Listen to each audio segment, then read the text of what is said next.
deities and then created a people for himself. Even if the text did say El Elyon, that would not explicitly mean Yahweh was thought of as a different deity, since there are many other passages where they are identified as the same. To say they were originally seen as two separate deities is to presuppose the conclusion you're looking for. An explicit distinction may have been the case in different cultures. That right there is the entire argument that I'm making. Is to say that they're the same deity is to presuppose and then jump to the assumption that they are the same, whereas the history of El extends far beyond the Jewish culture, Israel. The history of El and the worship of El is a lot more ancient than the worship of Yahweh. So that same argument that he says that you're just trying to prove the presupposition that they're different is the same argument that I'm making, but the exact opposite is that you start off, and this is what I mean by apologetics, essentially, is somebody that starts off with a certain belief and then goes out to try and find and prove their belief right. So he starts out with this belief that El is Yahweh, which I would disagree with. Yahweh does not match the characteristics of El in action. Now, on paper, they give him the same titles as El, but in action, Yahweh does not match the graciousness and modesty that El does. El is a lot less involved. Yahweh, on the other hand, is a lot more involved. And long story short, the same argument that he makes here, that you start with a presupposition and then you try to back up your belief.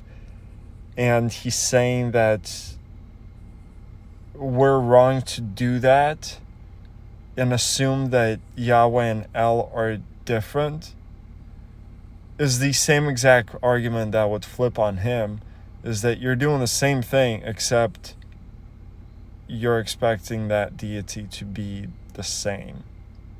And that's my disagreement. And a lot of other scholars would disagree too, because the development of the Yahweh character is not identical to the development of El character. El goes way back.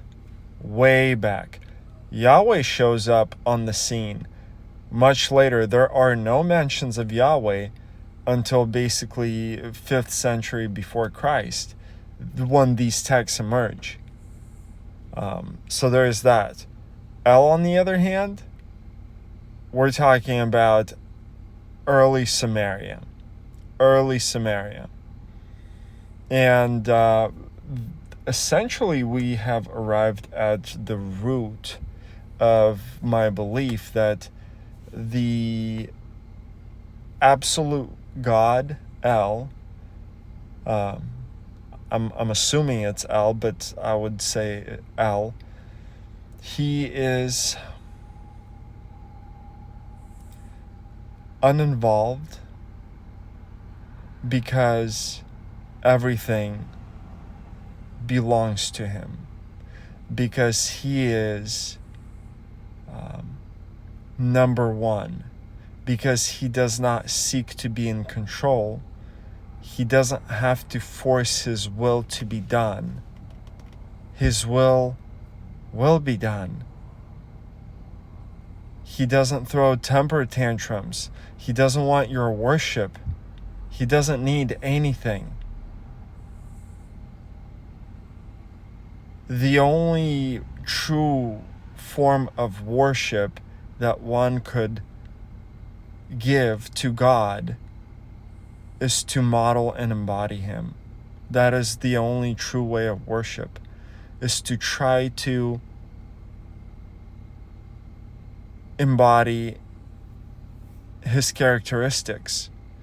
And if you try to embody Yahweh's characteristics, you will be classified as a narcissist and potentially a psychopath.